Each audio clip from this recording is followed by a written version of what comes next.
She yelled, "You'll never be good enough for me," in front of her friends. I smiled and said, "You're probably right." Then I walked out, got in my car, and drove away. Later that night, her friends messaged me what they told her after I left. "My name is Marcus, I'm 30, and I work in finance as a senior analyst at a mid-sized investment firm in Chicago. I make decent money, around $140,000 a year. Not rich, but comfortable.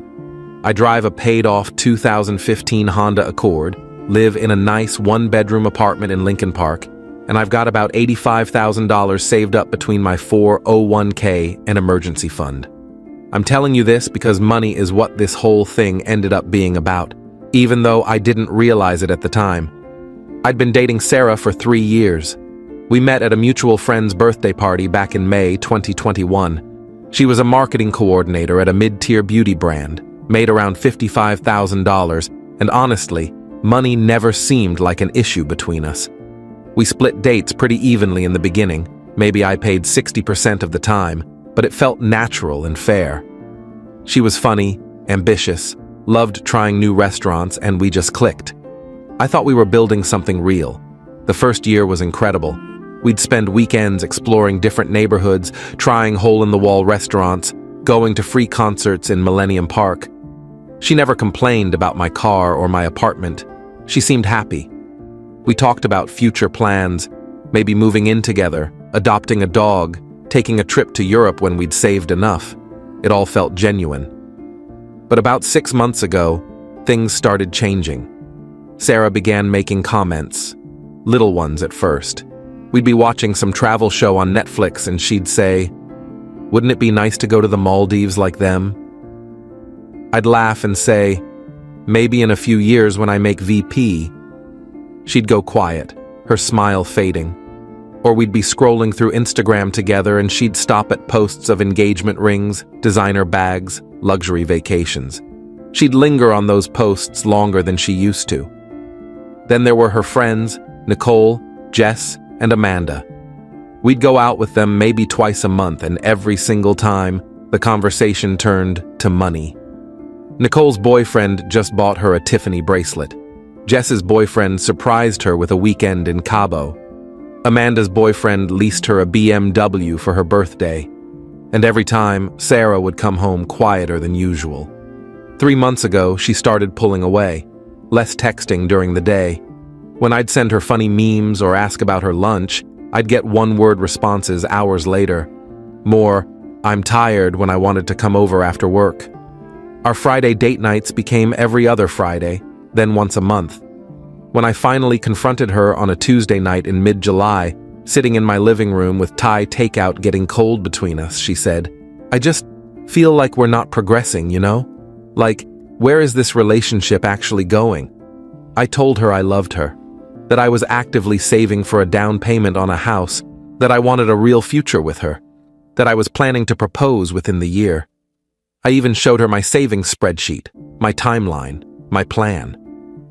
She nodded slowly, but her eyes looked distant, like she was already somewhere else in her mind, like my plan wasn't good enough or fast enough. 2 weeks ago, everything exploded. It was Saturday night, August 24th. Sarah invited me to Amanda's 28th birthday dinner at this upscale Italian place downtown called Girasole, the kind with cloth napkins, a wine list thicker than a phone book, and a sommelier. I wore a navy button-down and dark slacks, nothing fancy but clean and presentable. When I arrived at 7:30 p.m., Sarah barely acknowledged me. She was already 2 glasses of Prosecco deep, laughing loudly with her friends at the bar, and I felt like a ghost she could see right through. The restaurant was packed, candles flickering on every table, soft jazz playing in the background. Our group had a long table near the window overlooking the Chicago River. I sat at the end, next to Sarah, who immediately turned her attention to Jess on her other side. They were talking about some influencer drama I didn't care about. I ordered a beer and tried to make conversation with Brad, Amanda's boyfriend, about the Bears' terrible season. He was polite enough, but his attention kept drifting back to his phone. Halfway through dinner, after the appetizers arrived, bruschetta and calamari that cost $24 each, Brad started talking about the Tesla Model S he'd just bought. Brand new, fully loaded, $95,000. Everyone oohed and awed like he'd announced he'd won the lottery. He pulled out his phone, showing off pictures of the white exterior, the massive touchscreen dashboard, the autopilot features, the insane acceleration times. "Man, that's incredible," said Nicole's boyfriend Jason. "I'm looking at the Model X myself. The Falcon Wing doors are sick." Then Jess's boyfriend Derek mentioned he'd just closed on a 2-bedroom condo in River North. "Got it for $480,000, but with the neighborhood development, it'll be worth $600,000 in 3 years easy. Already got it appraised higher than what I paid." Nicole's boyfriend worked in tech at some startup and started going on about his company's stock options. "If we IPO next year like everyone's saying, I'm looking at a potential $200,000 bonus minimum. Could be more if the valuation hits what we're projecting." I stayed quiet. I'm not a flashy guy. I don't need to wave my paycheck around to feel good about myself. I was cutting into my chicken parmesan, which was admittedly delicious, minding my own business, when Sarah said it. "Yeah, well, Marcus is still driving his college car." The table went quiet for a second, then everyone laughed. Not mean laughter exactly, just awkward chuckles, the kind that fill uncomfortable silence. But it stung like hell. I looked directly at her, fork still in my hand. "It's paid off. No debt, no monthly payments." She rolled her eyes dramatically, taking another sip of wine. "That's not the flex you think it is, babe." I felt my chest tighten, heat creeping up my neck, but I kept my expression neutral. I set my fork down carefully. "Excuse me, I need to use the restroom." I walked past the bar, past couples enjoying their romantic meals, and into the bathroom. I splashed cold water on my face, stared at myself in the mirror under the harsh fluorescent lights, and told myself to let it go. She was drunk. She was showing off for her friends. It didn't mean anything. We'd talk about it tomorrow when she was sober. But when I came back to the table, weaving through the waitstaff carrying trays of pasta and wine, I overheard her. She was leaning toward Amanda, her voice low but not low enough. "I just don't see him ever being at the level I want, you know? Like, he's comfortable being mediocre. He has no real ambition to level up. He's content with good enough." I stood there for a second, frozen 3 feet behind her chair, my hand gripping the back of an empty seat. The words hit me harder than the public humiliation. Mediocre, no ambition. Those words coming from someone who claimed to love me. Then I walked back around, sat down, and didn't say another word for the rest of dinner. I smiled politely when spoken to, nodded when appropriate, and counted the minutes until we could leave. The dessert course felt like it lasted hours. When we finally got outside around 10:45 p.m., the cool night air hit my face. It was a relief after the stuffy restaurant. Sarah was tipsy, giggling about something Amanda said, leaning on Jess for support as they walked. I told her I'd drive her home since she'd clearly been drinking too much. She waved me off dismissively. "I'm staying at Amanda's tonight. We're doing a girls' night thing, watching movies or whatever." "All right," I said, keeping my voice even. "Text me when you get there safe."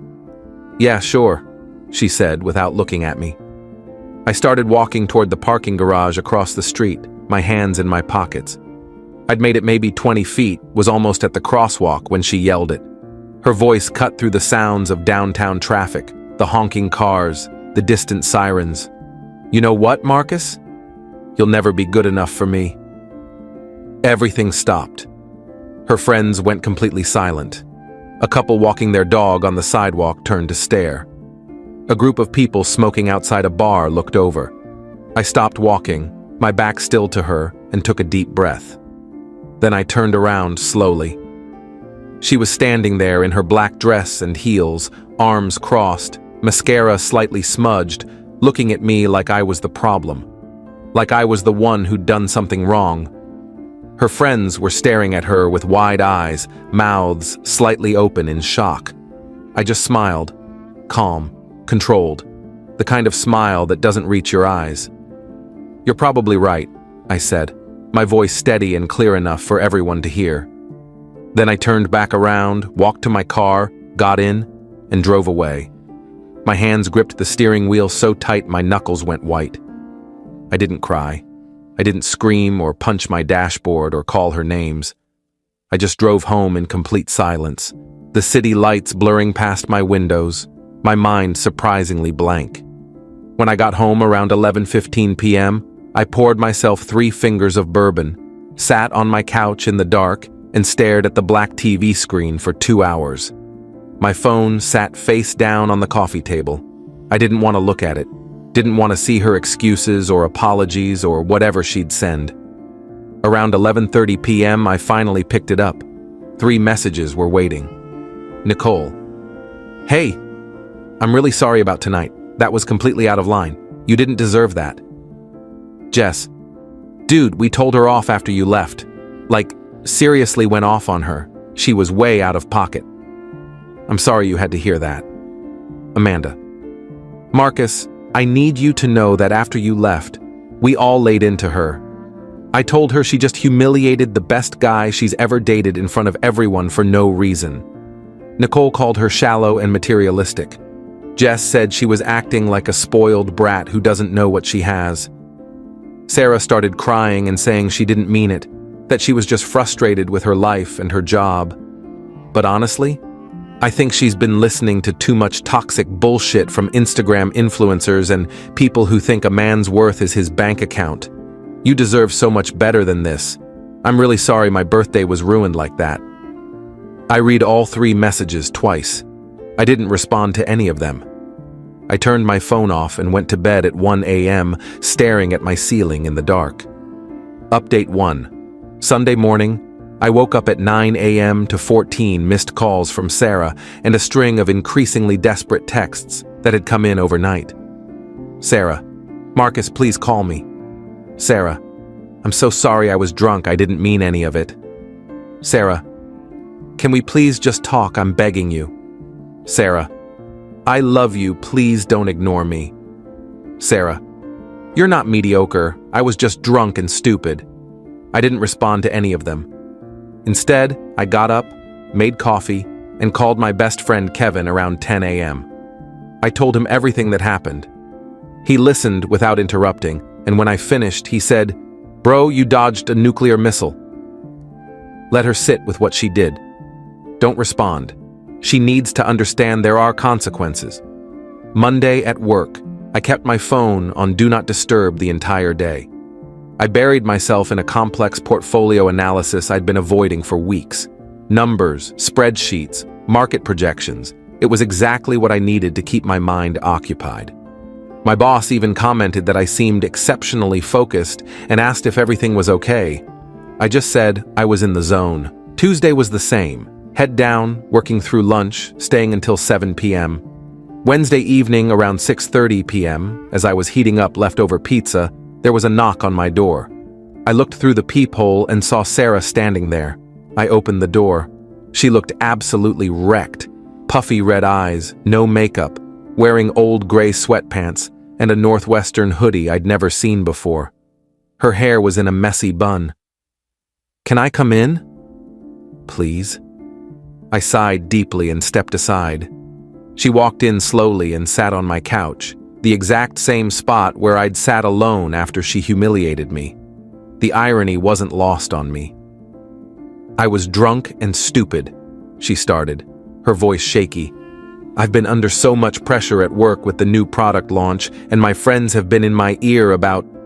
"About what?" I cut her off, my voice harder than I intended. "About me not being rich enough for you? Not flashy enough? Not good enough?" She looked down at her hands, fidgeting with her phone. "It's not like that." "Then what is it like, Sarah? Explain it to me. Because from where I'm sitting, you publicly humiliated me in front of your friends, called me mediocre, and told me I'd never be good enough for you. So please, help me understand." She was quiet for what felt like forever. I could hear my neighbor's TV through the wall, some sports announcer yelling about a touchdown. Finally, she said quietly, "I guess I just wanted more." "More of what?" I leaned forward. "I work hard every single day. I'm loyal. I've never lied to you or disrespected you. I've been there for you through job stress, family drama, everything. I was planning to propose to you. What more could you possibly want?" "I don't know," she whispered, tears starting to fall. "I just feel like everyone around me is leveling up their lives and we're just stuck in the same place." "Stuck," I repeated slowly, letting the word hang in the air. "You think 3 years of love and building something real together is being stuck because I don't drive a Tesla or buy you expensive jewelry?"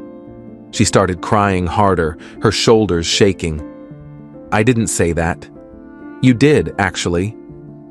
Maybe not in those exact words, but that's what you meant. You said I'd never be good enough for you, in front of everyone. You humiliated me. I didn't mean it. I swear to God I didn't mean it." "But you thought it," I said quietly, feeling surprisingly calm. "And that's the real problem here. You can apologize for saying it out loud, but you can't take back that you actually believe it." I asked her to leave. She begged me to reconsider, said she'd do anything to fix this, that she loved me, that we could go to couples therapy, that she'd prove she didn't mean it. I told her I needed space and time to think. She nodded, wiping her eyes, and left, crying into her hands as she walked down the hallway. Update 2. A week passed in complete silence.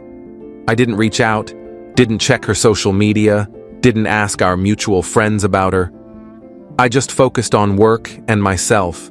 I started going to the gym every morning before work, something I'd been meaning to do for months. It felt good to have a routine again. Then, on September 7th, I got an unexpected call from Jess around 1 p.m. while I was at lunch. She sounded panicked, speaking fast. "Marcus, I need to tell you something, and you're going to be pissed." My stomach immediately dropped. I set down my sandwich. "What happened?" "Sarah's been texting her ex. Like, a lot, apparently. And Brad saw her meeting up with him at that coffee shop on Michigan Avenue yesterday afternoon around 3 p.m. I felt completely numb. "Her ex? You mean Tyler?" "Yeah, the finance bro from Goldman Sachs who cheated on her 2 years ago. The one she said she'd never forgive. Tyler. The guy who made over $200,000 base plus bonuses, drove a Porsche Cayenne, wore Rolex watches, and treated Sarah like an accessory to show off at company events. The same guy she'd sworn up and down she hated and would never speak to again." "Are you absolutely sure about this?" "Brad took a picture from across the street when he was walking to a client meeting. I'm sending it to you right now." A minute later, my phone buzzed. There they were, clear as day. Sarah and Tyler sitting at an outdoor table at Intelligentsia Coffee, both laughing, looking comfortable like no time had passed. She was wearing the blue floral dress I'd bought her for her birthday last year. The dress, she said, made her feel beautiful. I didn't feel angry. I didn't feel betrayed or hurt. I just felt relieved, like a massive weight had been lifted off my shoulders, like the universe had just confirmed what I already knew. I'd made the right decision. I texted Sarah, "We're done. Don't contact me again." She called within 30 seconds. I declined the call and watched her name disappear from my screen.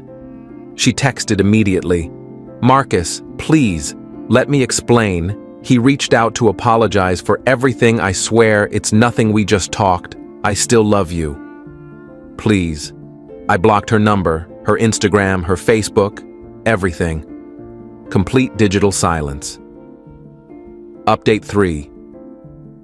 2 weeks after I blocked Sarah, Nicole called me on a Friday night around 8 p.m. I was at home watching a Cubs game with a beer, actually feeling pretty good about life. "Hey Marcus, I wanted to give you a heads up about something," Nicole said. "Sarah and Tyler made it official. They're dating again. She posted about it on Instagram this morning." "Good for her," I said, and I genuinely meant it. "She got what she wanted." "That's the thing though," Nicole continued. "I don't think she did. Amanda and I went to brunch with her last Sunday, and she spent the whole time either on her phone texting Tyler or talking about him. But not in a happy way. She kept saying things like, he wants me to dress more sophisticated, and he thinks I should network more with important people, and he's helping me become a better version of myself. It was weird as hell.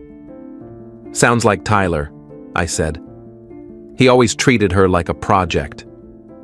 Yeah, well, it's gotten worse apparently. Jess saw them at dinner Tuesday night and Tyler spent the entire meal on his phone doing work emails.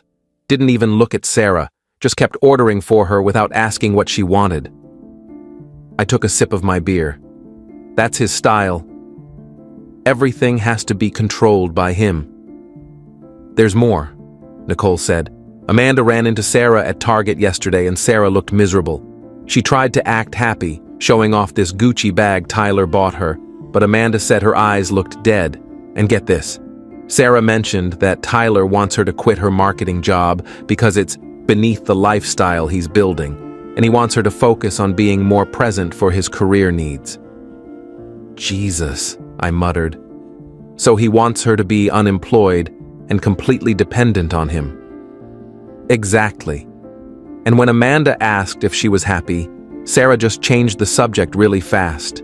Started talking about some charity gala Tyler's taking her to next month and how she needs to buy a $2,000 dress for it. I shook my head. Well, that's her choice. She wanted the luxury lifestyle. Now she's got it. I know, Nicole sighed, but I feel bad. We all do. She threw away something real for this fake bullshit. Anyway, I just wanted you to know. Also, Amanda's having a small get-together in 2 weeks if you want to come. Just close friends. Sarah won't be there. I'll think about it, I said. Thanks for the heads up. After we hung up, I sat there thinking about it for a while. Part of me felt vindicated. Sarah had chosen money and status over genuine love, and now she was realizing that money can't buy happiness or real connection. But mostly, I just felt indifferent. She'd made her bed. Final update. It's been 3 months since that disastrous birthday dinner. It's now early November, and my life has completely turned around. First, the professional stuff. I got promoted in late October to Associate VP with a significant raise, $175,000 base plus performance bonuses that could add another $30,000.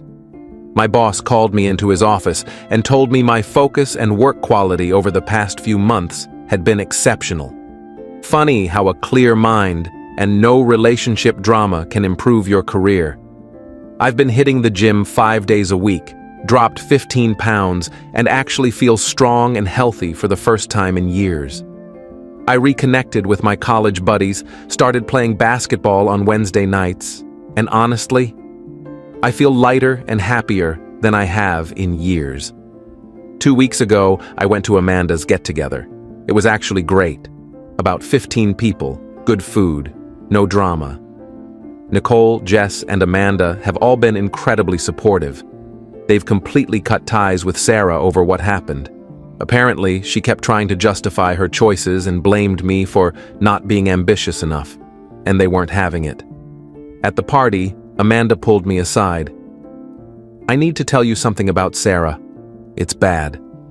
What happened? Tyler dumped her last week, completely out of nowhere. She called me crying at 2 a.m. Apparently, he met someone at his firm, some lawyer who went to Yale, and just straight up told Sarah they were done. Said the new girl was more aligned with his professional trajectory, or some bullshit like that. Wow, I said. That's cold even for Tyler. It gets worse. He kicked her out of his place the same night. She had to call an Uber at midnight with her stuff in trash bags because he wouldn't let her stay until morning. And remember that Gucci bag? He took it back. Said it was technically his property since he bought it. I felt a tiny pang of sympathy, but it faded quickly. What's she doing now? Living with her parents in the suburbs. She had to quit her apartment because she'd quit her job like Tyler wanted, and now she's got no income. She's applying to jobs, but having a 3-month employment gap is making it hard. She's basically starting over from scratch. Damn, I said quietly. She tried to reach out to all of us to apologize, but honestly, we're done. You don't treat people like that and expect everyone to just welcome you back. And between you and me? Amanda lowered her voice. She asked Nicole if you were seeing anyone. Nicole told her it was none of her business. I smiled at that. Good. Last week, Sarah tried reaching out to me from a new number. I didn't have it saved, so the message came through. Unknown. Marcus, it's Sarah. I know you blocked me. I don't blame you. I made the biggest mistake of my life. Tyler and I broke up. I was so stupid and shallow, and I threw away the best thing that ever happened to me. You were right about everything. I miss you so much. I miss us. Is there any chance we could talk, even just for coffee? I need to apologize properly. I'm so sorry. I stared at that message for about 30 seconds, thought about everything we'd been through, thought about the good times and the bad, thought about who she was when we met versus who she became. Then I deleted the message and blocked the number. I'm not interested in being someone's backup plan or safety net. I'm not interested in being the guy she settles for after the luxury lifestyle didn't work out. I deserve someone who sees my worth from the beginning, not someone who only realizes it after they've lost it. Yesterday, I matched with someone on Hinge. Her name's Elena, she's a teacher, drives a Toyota, and her profile says she values authenticity over aesthetics. We're getting coffee this Sunday. I'm not expecting anything, but I'm open to possibilities. As for Sarah, I heard through Nicole that she's back on dating apps, still living with her parents, working as a contract social media manager for like $40,000 a year. She apparently posts a lot of inspirational quotes about knowing your worth and not settling, which Nicole finds hilarious given the circumstances. I don't wish her harm. I don't wish her well either. I just don't think about her anymore. I'm focused on my own life, my own growth, my own future, and honestly, it feels pretty damn good. Edit 1. A lot of people are asking if I ever really loved her. I did, deeply. But love isn't enough when someone fundamentally doesn't respect you or value what you bring to the relationship. Edit 2. For those saying I should have fought harder, why? So she could resent me for not being wealthy enough? So I could spend years trying to prove my worth to someone who already decided I wasn't enough? Pass. Edit 3. Someone asked if I'd take her back if she apologized again. Absolutely not. I'm nobody's backup plan or safety net. The fact that she only wants me back after Tyler dumped her tells me everything I need to know. Edit 4. The coffee date with Elena went really well. We talked for 3 hours. Getting dinner with her next week. Taking it slow, but I'm optimistic.